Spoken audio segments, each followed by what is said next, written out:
نحمدہ و نصلی علی رسولہ الکریم۔ ایک سوال ہمارے پاس ہے کہ یہ جو گانا ہے، اس گانے کا یہ جو شعر ہے، خدا بھی آسمان سے جب زمین پر دیکھتا ہوگا، میرے محبوب کو کس نے بنایا سوچتا ہوگا، معاذ اللہ استغفر اللہ، تو کیا یہ شعر پڑھ سکتے ہیں یا نہیں؟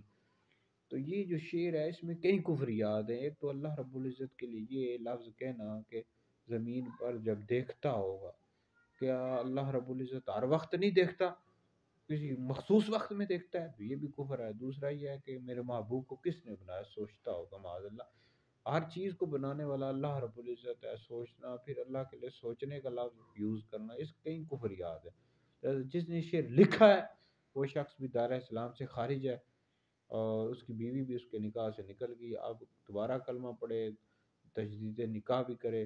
جس نے شعر پڑھا اس پر بھی حکم کفر ہے، وہ بھی دوبارہ کلمہ پڑھے اور تجدید نکاح کرے۔ اور جس نے سنا تو اس پر بھی حکم کفر ہے کہ اس طرح کے جو اشعار ہوتے ہیں کفریہ ہوتے ہیں، ان کو نہیں سن سکتے، وہ بھی دوبارہ کلمہ پڑھے تجدید نکاح کرے۔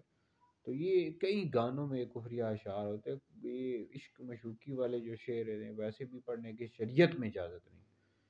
تو لہٰذا یہ ہے کہ اگر آپ نے کوئی شعر لکھا بھی ہے تو پہلے چیک کروا لیں۔